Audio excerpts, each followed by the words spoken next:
जरूर उठाया होगा, मगर आज हम आपको पिलाएंगे एक ऐसा कॉकटेल जिसमें क्रिकेट का भी मजा है और फुटबॉल का भी, क्योंकि आज पहली बार दो हाथ कर रही है सीआईडी की टीम और उनके नन्हे मुन्ने मित्रों की टीम, जो कि वो बच्चे हैं जिनकी परवरिश किसी घर में नहीं बल्कि अनाथालय में हुई है।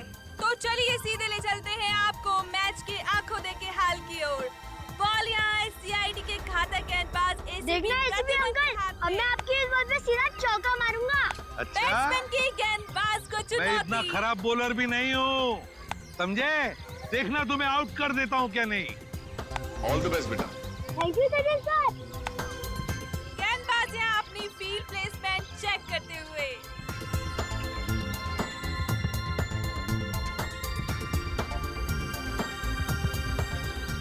और आप रेडी? गेंद फेंकने को पूरी तरह तैयार। और ये बैट्समैन का शानदार शॉट। क्या ये छक्का जाएगा? ओह नो, ये तो बाउंड्री पे क्या छोड़ना नहीं। सचिन यहाँ चीते की छोड़ना फुर्ती के नहीं। साथ गेंद की तरफ भागते हुए और ये तंबू में घुस गए। सीआईडी एक बार फिर से इस क्रिकेट मैच में नाकाम साबित हुए। अरे क्या सचिन, क्या छोड़ दिया? भाग!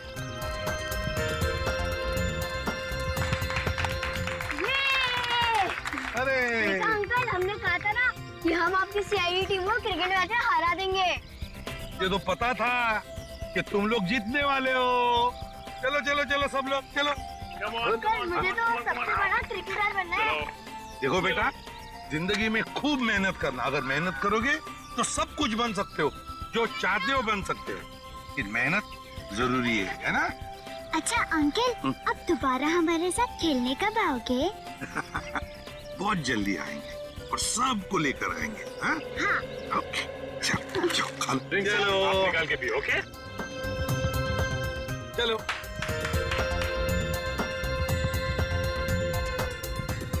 श्रेया, श्रेया लंच टाइम, सबको ले आओ। ओके बच्चों, चलो लंच ब्रेक, खाना खा लेते हैं। मैं जा रही हूँ। मैं भी आता हूँ। अरे रुको, अकेले मत जाना, मैं आ रही हूँ। सॉरी। रोना नहीं। देखो, ये देखो, टीटी मर गई। देखो। गुड गर्ल, बहादुर बच्ची। जाओ इशिता, इसे लेकर जाओ, मैं तारा और चिंटू को लेकर आती हूँ। जाओ। तारा, चिंटू, तारा, चिंटू। हाँ चले गए। चिंटू प्लीज बाहर आ जाओ। तारा,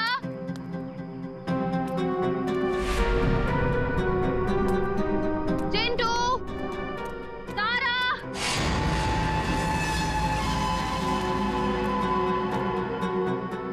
चलो यार, भूख लग रही है। तारा, देखो एसीपी सर बहुत डांटेंगे। चिंटू,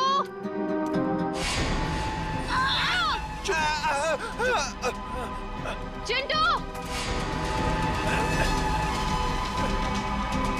निकल यहाँ से, जल्दी।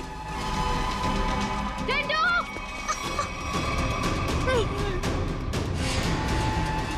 ए, रुक जाओ, नहीं तो गोली मार दूंगी। मैं सीआईडी से हूँ।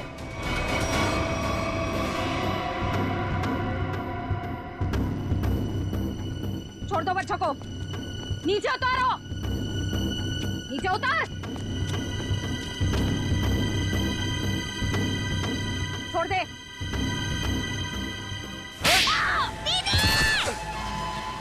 ए, रुक, निकल, जल्दी। रुक जाओ, चिंटू।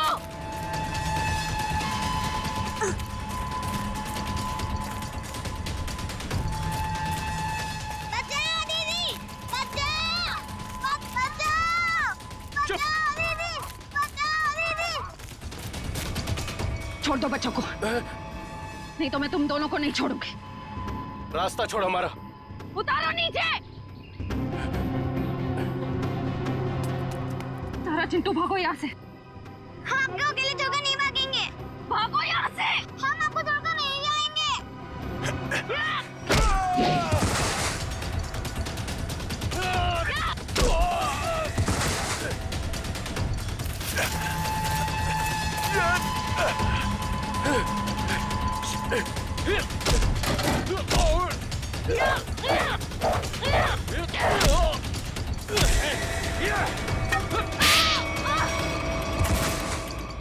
छोड़ उसको, चल यहाँ से।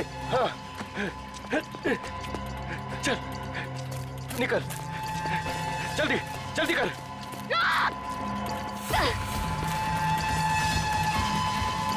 जल्दी।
Bye bye.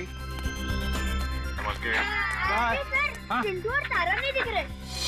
चिंटू और तारा दिख नहीं रही, कहाँ गई है? और श्रेया भी दिख नहीं रही है।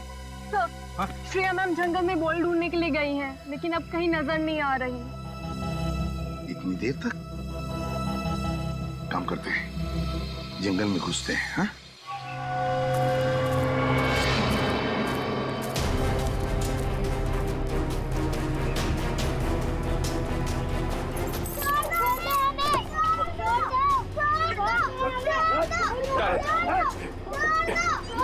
चल जल्दी।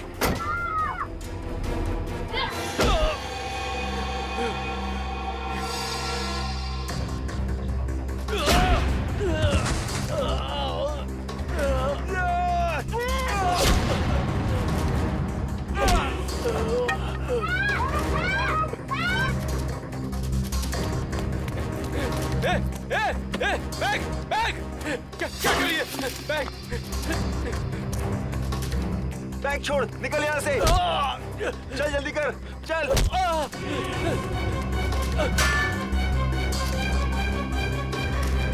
जल्दी चल, चल।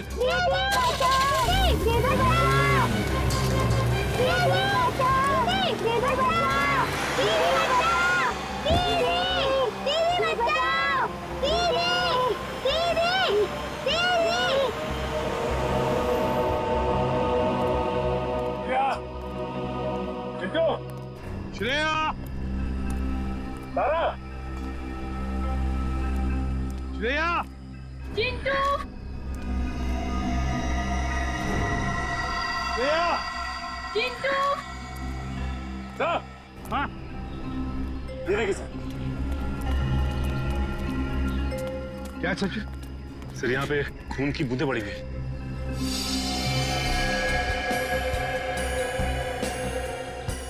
सर, कहीं श्रेया मैम को कुछ हो तो नहीं गया? कुछ नहीं होगा श्रेया को, सीआईडी ऑफिसर है वो। देखते ये खून की बूंदें हमें कहां तक ले जाती है।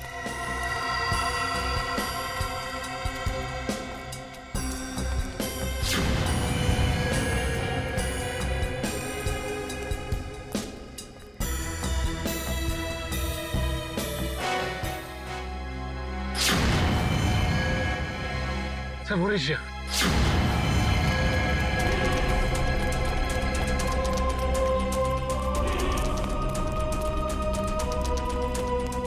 मैम, श्रेया, श्रेया,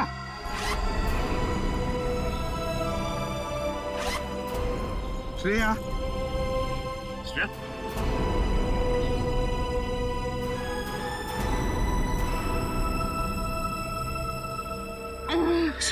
सर क्या हुआ? किसने किया ये? क्या हुआ? ब्रीफकेस। ब्रीफकेस? हाँ सर, कौन सी ब्रीफकेस? वो ब्रीफकेस उधर। सचिन देखो जरा, जाओ। श्रेया, किसने किया ये? बच्चे कहाँ हैं? कहाँ है बच्चे? सर तारा और चिंटू को दो गुंडे उठाकर लेकर गए थे। तुमने देखा उनको? चेहरे देखे उनके? नहीं सर, उन्होंने मास्क पहने हुए थे। एक व्हाइट कलर की वैन में दोनों बच्चों को उठाकर लेकर गए वो।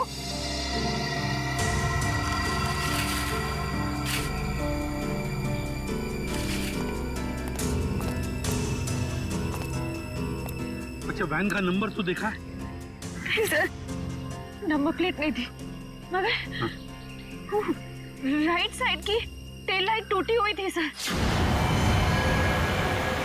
रेड रंग की van, right side tail light टूटी हुई थी ना। इशिता, जल्दी से सारे चेक नाइट और तुलना को पर फोन करो और इस गाड़ी के बारे में बताओ, सब कुछ डिटेल में बताओ, जल्दी।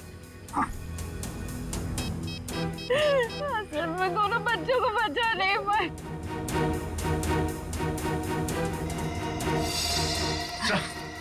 हाँ, ये रहा वो ब्रीफकेस।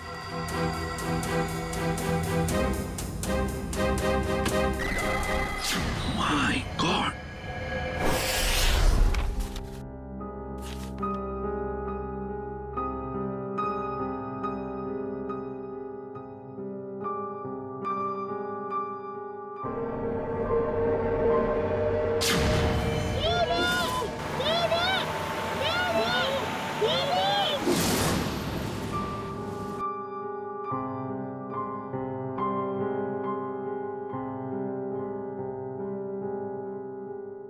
श्रेया मैम, कुछ दिन सेहत का ध्यान रखिएगा।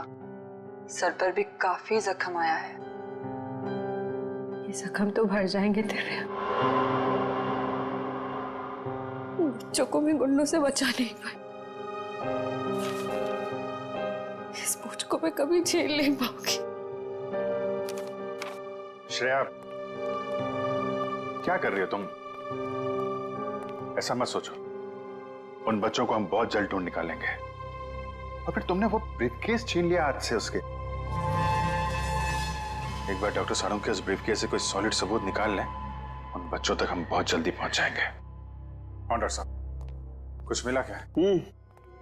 किसी औरत का हाथ है, हाथ पर मेहंदी लगी हुई है और नाखूनों पर नेल पॉलिश है। डॉक्टर साहब, ये सब हमें पहले से पता है, कोई खास डिस्कवरी हो तो बताइए। हाँ है ना, लगता है इस औरत ने हाल फिलहाल में ही मेहंदी लगाई है, क्योंकि मेहंदी का रंग बहुत गाढ़ा है। ये डिस्कवरी है? अरे ये सब पहले से पता है सर, कुछ और अभी नहीं पता लग सकता यार। मजाक है क्या सब कुछ यार? पहले इस हाथ को लेबोरेटरी में भेजो, फॉरेंसिक लैब में, वहां पर डीएनए टेस्टिंग होने दो, उसके बाद पता लगेगा ना यार। बहरहाल फिलहाल तुम इतना तो पता लगा सकते हो कि जहां से हाथ मिला है वहां पर कोई शादी ब्याह हुआ है क्या? ये पता लगाने के लिए मैं वंश को पहले ही भेज चुका हूँ। वेरी गुड, बहुत अच्छा किया। तो अभी मैं भी चलता हूँ। और हाँ, अगले 12 घंटे तक मेरी लैब में कोई मुझसे कुछ पूछने के लिए नहीं आएगा, अंडरस्टैंड? ठीक है सर, नहीं पूछेंगे। जब तारिका जी है तो आपसे क्यों पूछें? ये डॉक्टर साहब कमाल है, गुस्सा बस नाक पे रखता है इनके। सर, मुझे तो लगता है उन बच्चों ने शायद जुर्म को होते हुए देख लिया, तभी तो वो गुंडे उन्हें अपने साथ ले गए। बात तो ठीक है रेड्डी, वरना अनाथ बच्चों को कोई पैसों के लिए तो किडनैप करेगा नहीं। हेलो, क्या नहीं गुजरी? ओके, ठीक है, श्योर, थैंक यू। क्या हुआ? सर, उस टोल नाके से अब तक कोई ऐसी गाड़ी गुजरी नहीं है जिसकी एक टेल लाइट टूटी हुई हो। सर, कहीं ऐसा तो नहीं कि उस गाड़ी वाले ने लाइट को रास्ते में ही रिपेयर करवा दिया हो? बच्चों को गाड़ी में रख के वो लोग रास्ते में गाड़ी रोकने की गलती नहीं करेंगे। शायद उनका अड्डा आसपास ही है, जहां जाने के लिए टोल नाके से गुजरने की जरूरत नहीं पड़ती। सर, सर उस इलाके के पास एक हवेली है जहाँ पिकनिक के दौरान सगाई का फंक्शन चल रहा था। सगाई का फंक्शन? फिर तो हो सकता है ये हाथ उस सगाई के फंक्शन में से ही किसी लड़की का हो। जी हाँ, कल रात हमारी भतीजी प्रियंका की सगाई थी। फिर तो काफी लोग आए होंगे यहाँ। जी नहीं, सिर्फ परिवार वाले थे। सारे परिवार वाले अभी यहाँ पर हैं? हाँ, सिवाय प्रियंका के।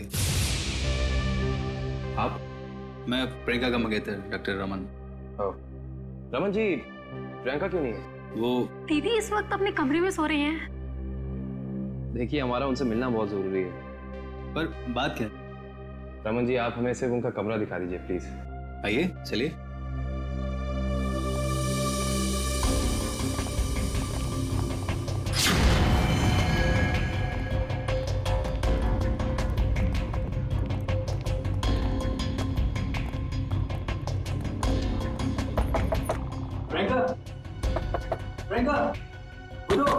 प्रियंका,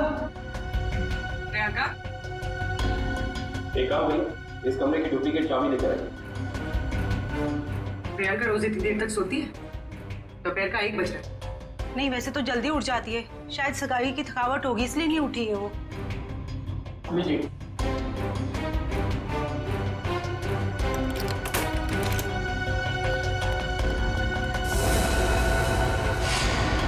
प्रियंका! प्रियंका! प्रियंका का हाथ कहाँ गया? प्लीज आप बाहर चलिए। Sir please. Sir, she is dead. जिस बात का शक था वही हुआ।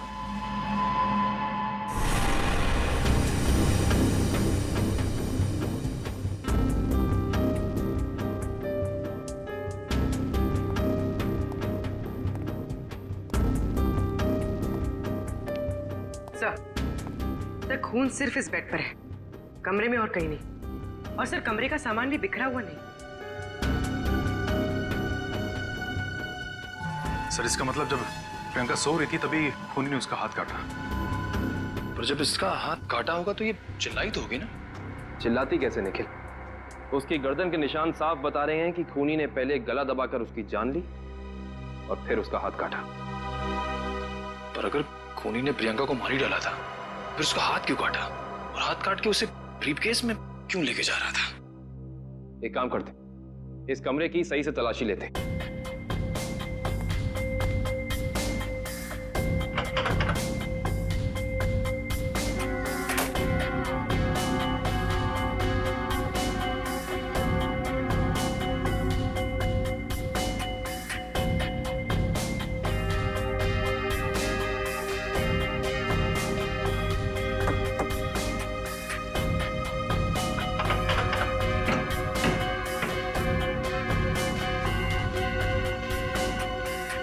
कमाल है, सारी खिड़कियां बंद हैं, दरवाजा बंद है, तो खूनी इस कमरे में आया कहां से?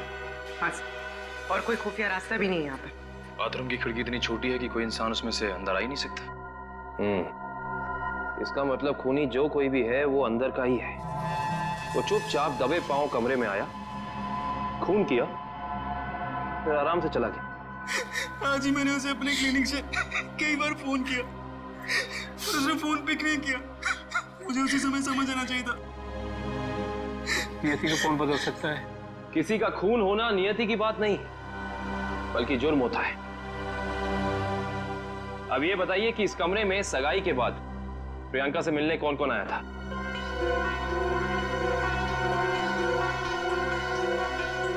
सबकी जबान पे तो ताला लग गया। इस ताले को खोलने का तरीका है हमारे पास। इस कमरे के बाहर जो सीसीटीवी कैमरा लगा है, उसकी फुटेज हमें बताएगी कि इस कमरे में कौन कौन आया और कौन कौन गया।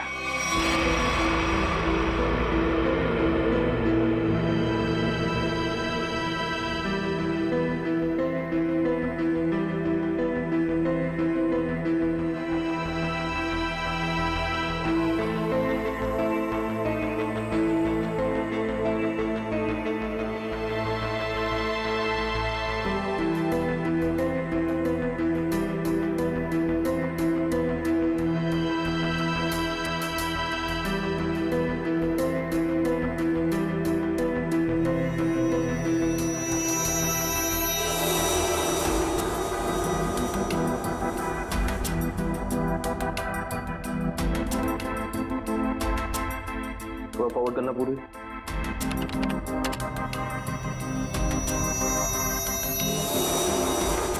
पॉज करना।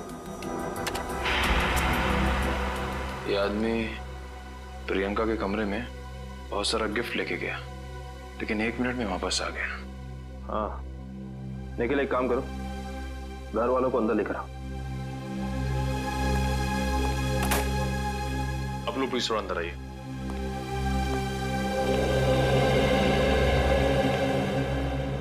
आइए। आप लोग इस आदमी को जानते हैं? ये हमारे होटल का मैनेजर है। अच्छा, पहले तो दिखा नहीं। मैनेजर को लेकर आना। Yes sir. थोड़ा फॉरवर्ड।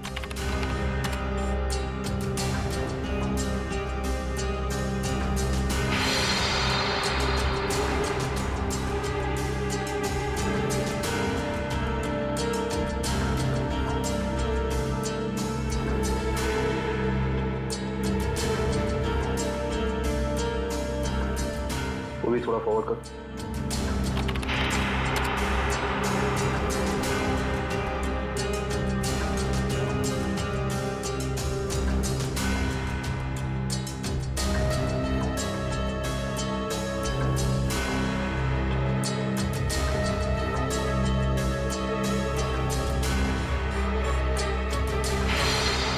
पॉज कर।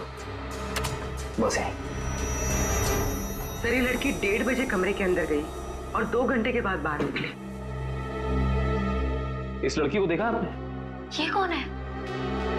इसको तो हमने पहले कभी यहाँ नहीं देखा। सगाई के फंक्शन में भी नहीं? जी नहीं, हमने कभी नहीं देखा इसे। हाँ, लेकिन यहाँ के वॉचमैन ने तो जरूर देखा होगा। निखिल, वॉचमैन को बुला कर ला।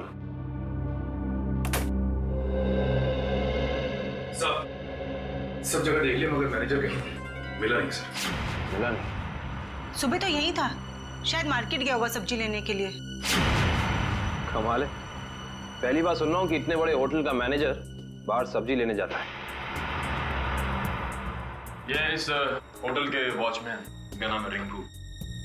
रिंकू जी, इस होटल के मैनेजर को तुमने यहाँ से बाहर जाते हुए देखा था? नहीं सर। इस लड़की को देखा था? हाँ सर, ये तो वही लड़की जो कल रात प्रियंका मैम से मिलने आई थी। क्या कोई भी अरे घर आएगा प्रियंका से मिलने और तुमने अंदर जाने दिया? नहीं साहब, हमने पहले प्रियंका मैम को फोन किया उनके रूम में, उन्होंने बोला आने दो, तो हमने आने दिया। इसका मतलब प्रियंका इस लड़की को जानती थी और आप लोग कह रहे हैं कि आप इस लड़की को जानते नहीं। रिंकू एक बात बताओ, ये लड़की कल होटल अपनी गाड़ी से आई थी या फिर? सर ये लड़की टैक्सी से आई थी। टैक्सी? उस टैक्सी का कोई नंबर रिकॉर्ड किया तुमने, कहीं लिखा कुछ? हाँ साहब, मैं होटल के अंदर जितनी भी टैक्सी आती है उनका नंबर लिख के रखता हूँ रजिस्टर पे।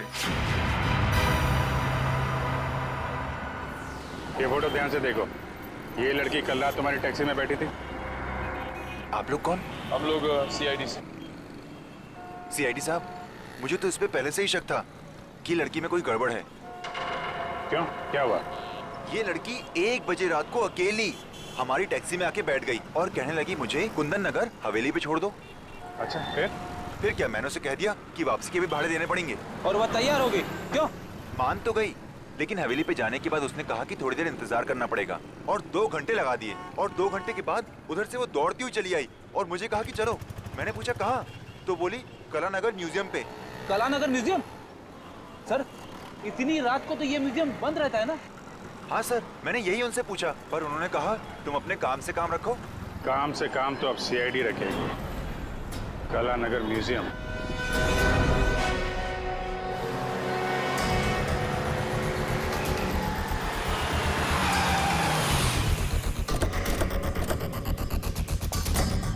टोल नाके से पहले यही वो घना जंगल है जहाँ पे वैन छिपाई जा सकती है। हाँ सचिन, वैन यहीं कहीं होनी चाहिए, चेक करना पड़ेगा।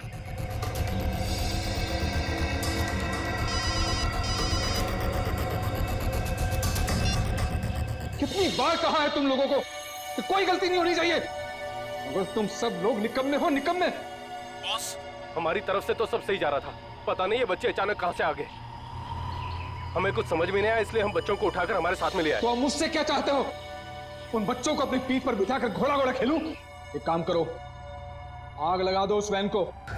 बच्चों के साथ ही ना रहेगा बांस, ना बजेगी बांसुरी। क्या बच्चों को जला दूं? सुना नहीं मैंने क्या कहा? हाँ बॉस। एक से बढ़कर एक बेवकूफ पाल रखे हैं मैंने। चिंटू, हमें कुछ करना आएगा, वरना पता नहीं ये बुरे अंकल हमारे साथ क्या करेंगे। इस आदमी के सीने में दिल है या पत्थर? कितनी आसानी से कह दिया कि बच्चों को जला दे। अरे तो हम कौन से महात्मा हैं? बॉस ने कहा है तो कर देते ना। चल ठीक है।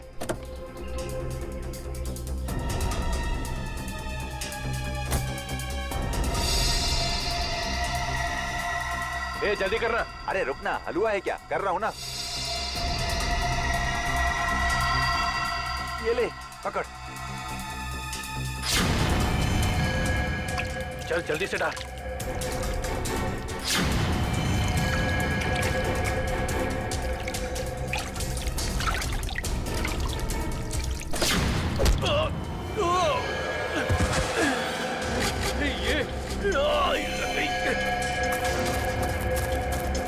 अरे भाई, अरे बच्चे चल उस तरफ भागे, चल।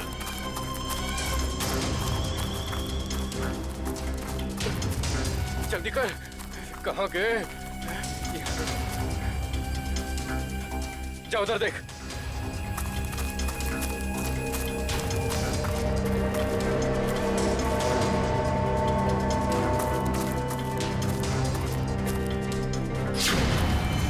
अरे वो देख, वो रहे, पकड़, चल चल चल जल्दी।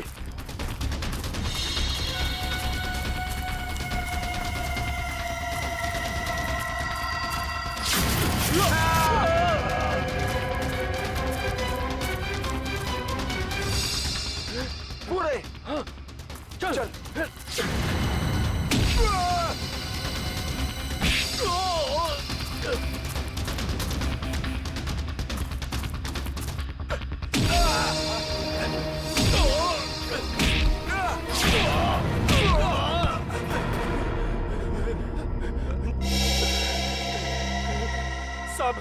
साहब हमने जो कुछ भी किया पैसे के लिए किया साहब। हम असली गुनहगार नहीं है साहब। वो बच्चों ने हमारा चेहरा देख लिया था।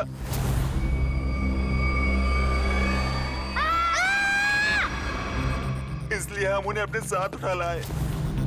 कौन है असली गुनहगार? बोल, नाम बता उसका। हमने उसका चेहरा नहीं देखा साहब, क्योंकि वो गाड़ी में आया था और पैसे देके चला गया साहब। गाड़ी में आया था तो उसका गाड़ी नंबर, मोबाइल नंबर, घर का नंबर कुछ तो याद होगा। साहब उसका मोबाइल नंबर है मेरे पास। देखो, जल्दी निकाल। देता हूँ साहब, ये वाला सर। है कौन ये मिस्टर एक्स? सर इस म्यूजियम में पहले आप आ चुके हैं? हाँ एक बार आया दया के साथ। तो वैसे मुझे भी म्यूजियम में आके एंटीक चीजें देखना काफी पसंद है सर। फिलहाल हमें तो ये पता करना है कि वो लड़की इस म्यूजियम में क्या करने आई थी। सॉरी, एक मिनट। सॉरी बोला ना, गलती से धक्का लग गया। एक मिनट। जो गुनाह आपने किया है उसके लिए सॉरी कुछ भी नहीं है। क्या? एक मामूली सा धक्का लगने को आप गुनाह का नाम देंगे? उसे नहीं, लेकिन खून करना तो एक गुनाह है। क्यों किया प्रियंका का खून? क्या उनका खून हो गया? ये नहीं हो सकता। बंद करो ये मगरमच्छ के आंसू। जो पूछा उसका जवाब दो। मैंने किसी को नहीं मारा, मैं तो सिर्फ वहां उनकी मदद करने गई थी। रात को 1:30 बजे ऐसी कौन सी मदद चाहिए थी प्रियंका जी को? उनको लग रहा था कि उनकी जान को खतरा है, इसलिए उन्होंने मुझे वहां बुलाया था।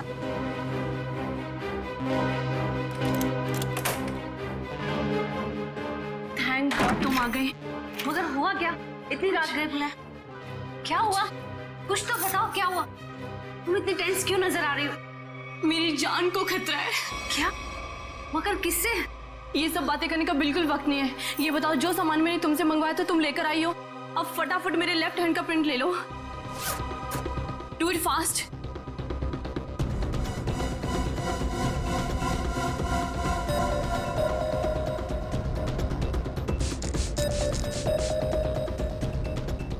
अपना लेफ्ट हैंड यहाँ रखो।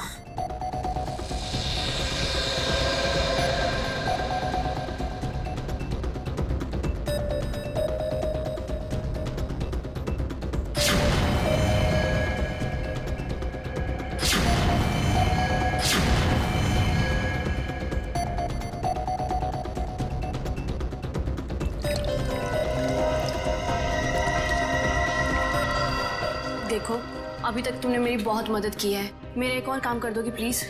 काला नगर के म्यूजियम में जाके ये हैंडप्रिंट और अंगूठी मिस्टर सुमेश को जाकर दे देना प्लीज। पर ये सब क्यों? ये सब मैं तुम्हें अभी नहीं बता सकती। तुम अभी जाकर म्यूजियम में मिस्टर सुमेश को मिलोगी। जी राजकुमारी जी। और सुनो, काम हो जाने के बाद ये अंगूठी मेरे सिवाय किसी को मत देना। अगर मुझे कुछ हो जाए तब भी नहीं, ओके?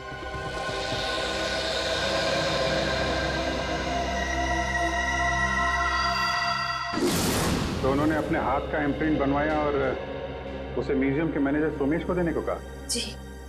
मगर उसने अपने हाथ का इम्प्रिंट बनवाया क्यों? वो तो मुझे नहीं मालूम। आप जरा वो अंगूठी दीजिए जो प्रियंका जी ने आपको दी।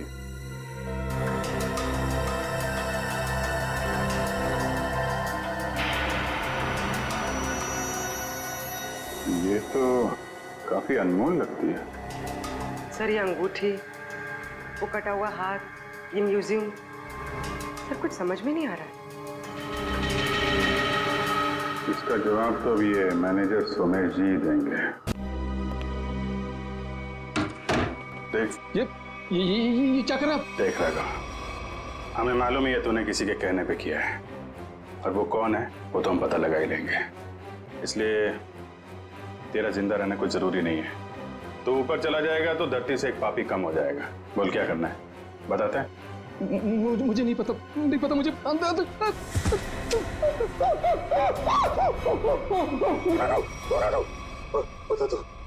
बोल।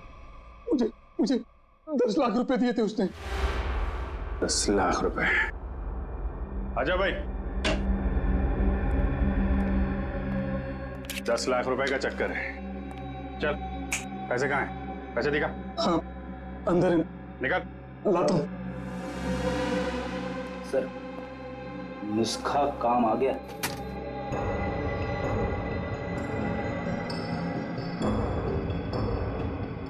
सर, इसमें से तो अजीब सी गंध आ रही है, जैसे हॉस्पिटल में दवाइयों की आती है।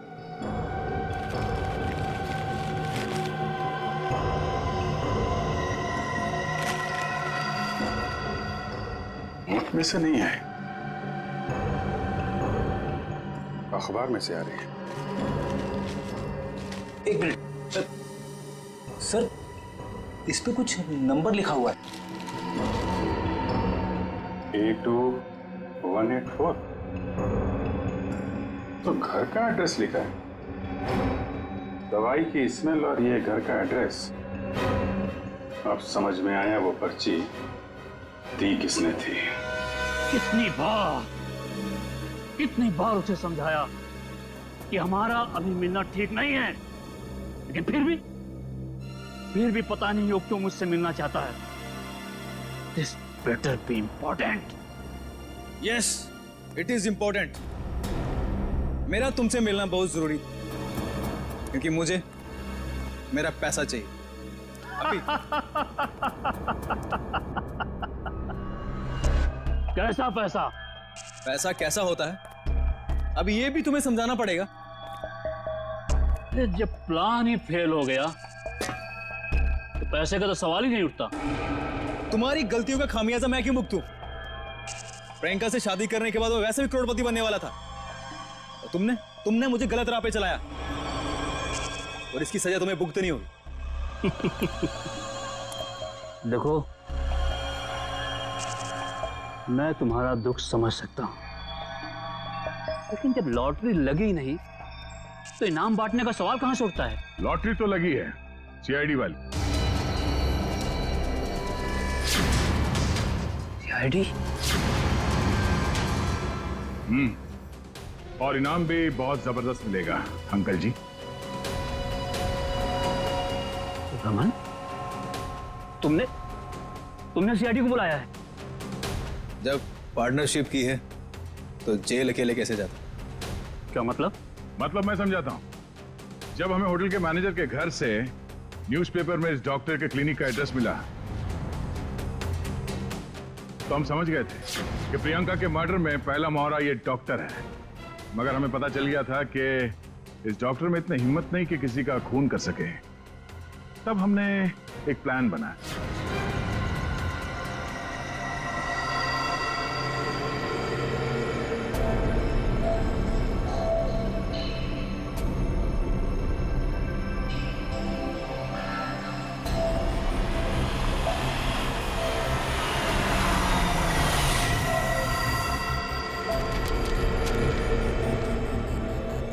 तुम्हारा भांडा फूट चुका है।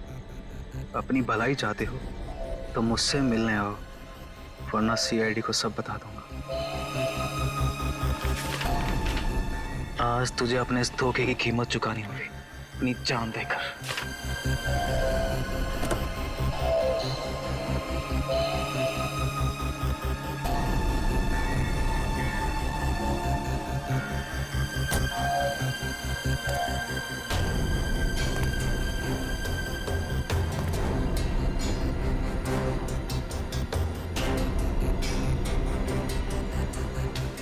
कहाँ हो तुम?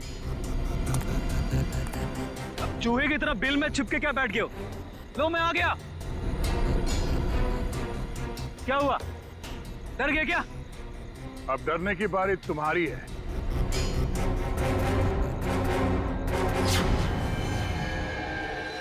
तो रमन, राजकुमारी प्रियंका के होने वाले दूल्हे,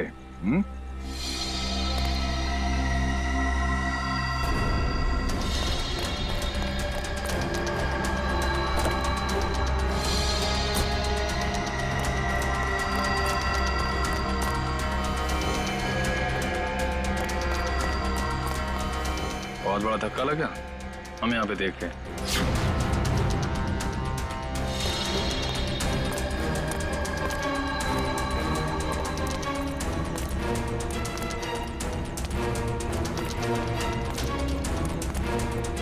ये चिट्ठी हमने ही भेजी थी।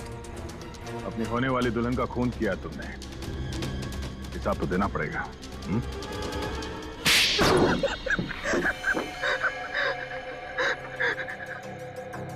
ठीक है रे आप लोग, हमने ये सब प्रियंका की दौलत पाने के लिए किया था। हाँ, और अब फटाफट अपने पार्टनर का नाम बता दे जिसके साथ मिलके तूने ये पूरी खिचड़ी पकाई है। चलो अब फांसी के फंदे के लिए तैयार हो जाओ। अरे इसके पहले मैं तुम लोग को ऊपर पहुंचा दूंगा।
अरे अंकल जी, जेल यहाँ से बहुत दूर है, उम्र भी हो गई है, भाग नहीं पाएंगे। सीआईडी की जीप में छोड़ देते हैं आपको।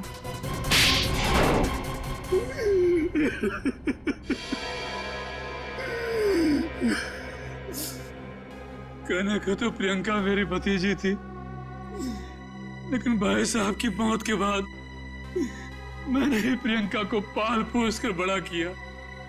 एक बाप का फर्ज निभाया, लेकिन बदले में मुझे क्या मिला? भाई साहब ने अपनी सारी प्रॉपर्टी प्रियंका और उसके होने वाले पति के नाम कर दी थी। इसलिए प्रियंका के होने वाले पति को भी तुमने अपने प्लान में शामिल कर लिया। हाँ, रमन बेवकूफ निकला, वो मेरी बातों में आ गया।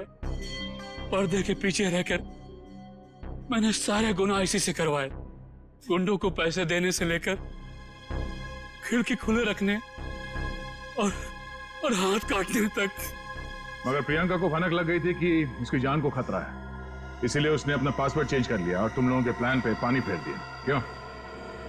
हमें पता भी नहीं था कि उसने मेरी और अंकल की बातें फोन पे सुन ली है। सर, काश प्रियंका ने हमारी मदद ली होती तो उसकी जान बच जाती। वो आई थी मेरे पास ये बताने के लिए कि रमन उसकी जान लेना चाहता है, लेकिन उसे क्या पता था कि इस जुर्म का असली सूत्रधार कौन है। एक बार भी शर्म नहीं आई तुम्हें? अपने स्वार्थ के लिए अपनी भतीजी की जिंदगी उजाड़ दी तुमने। तुम जैसे लोगों के लिए तो फांसी भी कम है।